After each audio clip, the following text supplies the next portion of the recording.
Are you thinking about making a move to Dallas, Texas, but you're not really 100% on how much it's going to cost? Well, stay tuned. In this episode, we're going to break down how much it's going to cost to get you in that brand new home here in Dallas, Texas. And we're getting after it right now.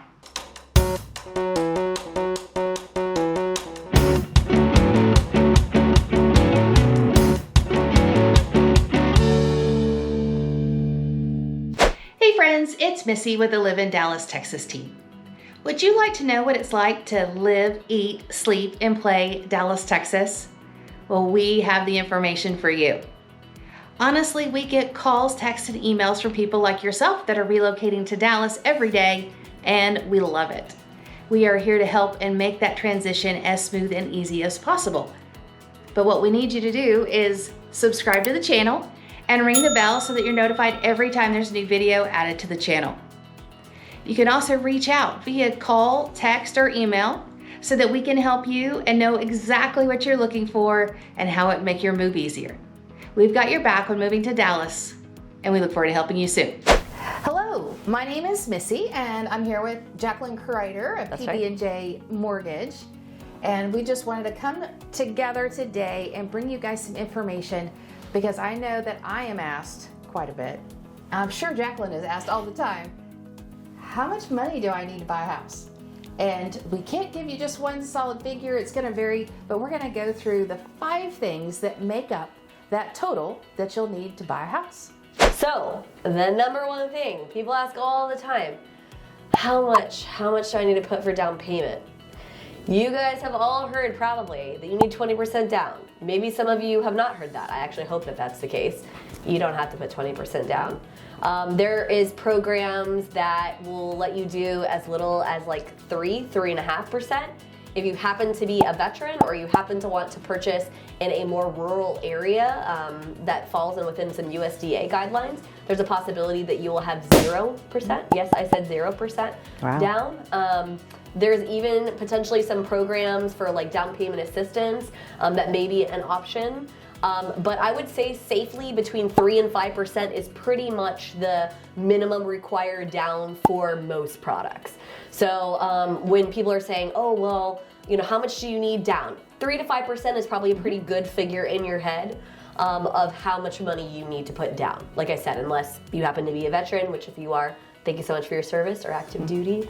Or like I said, you want to be kind of like in a rural area. But 3 to 5% is pretty. That's great news. Yeah, because it's a lot less than 20. So if you've been saving money and telling yourself, man, I need 20%. Guess what? You don't need 20%. 3 to 5 will do you just fine. Okay, number 2, when it comes to how much money that you need to have saved up to buy a house, it's gonna be called option money. Let me give you a little bit of information on this. Now, I'm talking about Texas-specific contracts. Very true. Yeah, not the same from state to state. That's going to vary. But an option period is negotiated into your sales contract between you and the seller. The option, what it does is you're giving a amount of money to the seller for them to take their house off the market for a period of days. Right. During those days, you are basically buying the option, where the term comes in, to have the house inspected and do all your due diligence to decide whether you wanted to continue with that sales contract or not. So you can literally back out for any reason in that period of time. Now what we're seeing in today's market, roughly $250 or more depending on the sales price, and that's buying you anywhere from 7 to 14 days of time to do all that due diligence and be able to decide whether you're going to continue with the sales transaction or whether you're going to terminate that contract. Now, one more thing on option. If you continue with the sales contract, your option money that you paid to the seller will be credited back to you at the closing table. It will.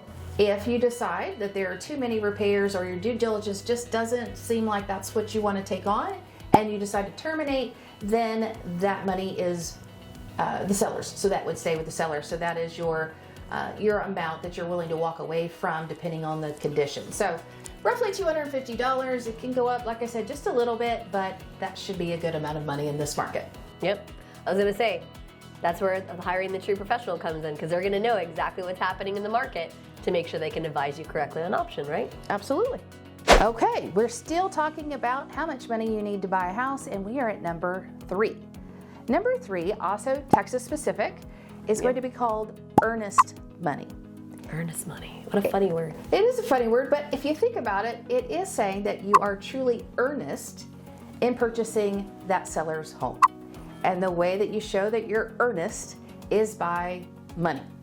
So in this market, we're seeing 1% is pretty standard of the sales price, and that goes up depending on how strong you would like to make your offer. More is always better. Now, that amount of money is given to the title company, and they will hold that in an escrow account until closing. At closing, it is a credit against the total amount owed. So, for example, if you're buying a $350,000 house, roughly $3,500 would be that 1% calculation for earnest money. Now, if you decide that during your option that we talked about in number 2, that you decide to terminate that contract, then earnest money can be released from you and the seller back to you so that you have it. You can go shopping again and put down earnest money on house number 2. So make sure you calculate 1% of your sales price that you're going to be offering, and that will go into an escrow account held by title. It's important to note that when you get to the end of the transaction, that 1% that you paid typically is going to actually get credited towards down payment and closing cost. So it's not like the 1% is going poof in the air and you're not seeing it again. You actually will get that money credited towards all of those things at the very end of the transaction. Oh, I thought I was getting a bonus. No. Oh, okay. You don't get the money. It goes back to that transaction. So a lot of people are worried, like, oh my gosh, why I pay all this money? Okay, right. Those things, option and earnest, like she discussed, they actually will get credited back at the end of the process, providing that you go to the closing table when you close. Good point. Yep. So number 4, right? So appraisal. You may or may not know what an appraisal is, right? It sounds kind of like a funny word too. So an appraisal, what this is it's going to be a report that is done on that house that you're looking to buy to make sure it's actually worth the money that you're trying to pay for it. So using Missy's example, $350,000 house, we're gonna send somebody out, a professional called an appraiser. They're going to do this report. They're going to pull other houses that have sold in the area, and they're going to determine what the amount that house is worth is. That is what an appraisal is. So this is something that you do pay out of pocket up front. So when you go and order the appraisal, you pay this amount. Typically it's somewhere between about $500 and $750 roughly.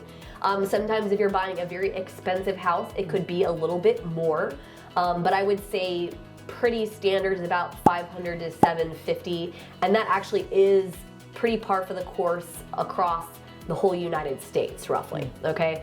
But yeah, so that's what that is. That amount, like I said, it does get paid to the appraiser. Now, let's say, for instance, that when the appraisal comes back, you happen to still be within your option period, or the house comes in a little bit low and you decide you don't want to buy anymore.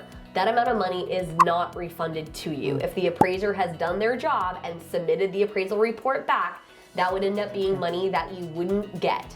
If you do go all the way to the end of the transaction, which hopefully that's exactly where we head, you will get that credited back towards your closing costs, down payment, all of those kinds of things. So number 5, right, as far as costs go, closing costs. Man, I get asked this question all the time. How much are my closing costs gonna be? What do they entail? All these kind of things. So I give a pretty good estimate of 1 to 3%. And you're saying, well, that's a pretty big range. Why 1 to 3%? The reason 1 to 3% of the overall purchase price is because of the fact that there's a lot of factors that go into this. For instance, the third-party fees, things like that we can't control as a mortgage company. Title fees, whatever title fees are or whatever title fees are. The title is picked on the actual contract itself. When that is picked, whatever title tells us these fees are, we have to then transpose those onto the closing costs, the closing disclosure and things like this. In Texas specifically, our title policies run typically about 1% of the purchase price. And so if the seller pays that, which is typically customary in Texas, however, as you know, not in this market necessarily. And so that can change that figure by 1%. And that's why I give kind of that range, 1 to 3. The other things that are typically included, that appraisal that we talked about before, there's going to be any kind of lender fees. So some lenders have some fees, some lenders don't. Escrow amounts, all of those things are usually included in that kind of 1 to 3%. But if you want a good rough figure, 1 to 3%. Now, something that's not included, but I'll let Missy speak to, is inspection. So inspection is something that's really important to the process. I'll let Missy speak to that, but it is not included in the closing cost amount. So you want to speak a little bit to like what that typically runs and why it's important. So if you recall, we talked about option period. This is when you're going to be able to hire that licensed inspector. They're going to have their set prices. You can shop that around. We're seeing anywhere from $350 on the low side up to $1,000 or more, and that's going to depend on your square footage as well as your amenities. If there's a pool in the backyard, you certainly want to have that inspected as well, and so it would go to the higher end of that range. Now, the inspector is similar to the appraiser. You're paying for a service that is being complete, and so that's not going to be part of your closing cost, the inspection. But you're going to pay them directly, but it is a cost of your overall transaction and purchase. Yeah. It's just important to note, like, there's some of them that once they're completed, they're non-refundable, like the inspection and the appraisal, right? Whereas there's a lot of other ones like earnest money that potentially could be, depending on the time frame. And that's where it's really important to hire the professionals, guys, because the time frame is going to be what really determines whether or not you get them refunded or you don't get them refunded. Absolutely. Okay? So that kind of should give you a good breakout of, down payment, appraisal, option money, earnest money, closing costs, and some of these pieces, so you can kind of get your financials a little bit in order. If you have specific questions, please feel free to give either one of us a call. We're happy to answer the questions that we can answer, or of course submit you to the other side to answer the questions that we maybe are not the professional on. Absolutely. It's definitely a team effort, and that's how this whole transaction should feel. Your mortgage person that you get to know, like, and trust. Your real estate agent that has your back to make sure that you're purchasing the right house at the right price under the right terms. All of that is so critical in making sure that this money that we're talking about is well spent and well invested. Absolutely. Thank you so much for spending a few minutes with us as we educate you on the cost of purchasing a house. It is a financial investment that we are sure will pay off in dividends for you and your family. Again, my name's Missy, this is Jacqueline, and we look forward to seeing you and helping you soon. Absolutely. Have a great one. Are you starting to figure out that it can be a little confusing? What do you need to do? What should you avoid doing? How much is it gonna cost? It can be a little daunting. But when you've got a team here that can help with the mortgage and help with finding the house and making sure that all the I's are dotted and T's are crossed, lean into it. Use those resources. We are here for you. But what I need you to do is reach out. Reach out with a list of questions that you have, your needs and your wants in your new home, what part of town, where are you gonna work? All of those things will help us help you relocate to Dallas as smooth and easy as possible. So reach out nights, days, weekends, via text, via phone, via call. And while you're doing it, make sure that you subscribe to the channel and ring the bell so you're notified every time we add a new video to the channel. We have your back when moving to Dallas, and we look forward to meeting you soon. Till then, bye-bye.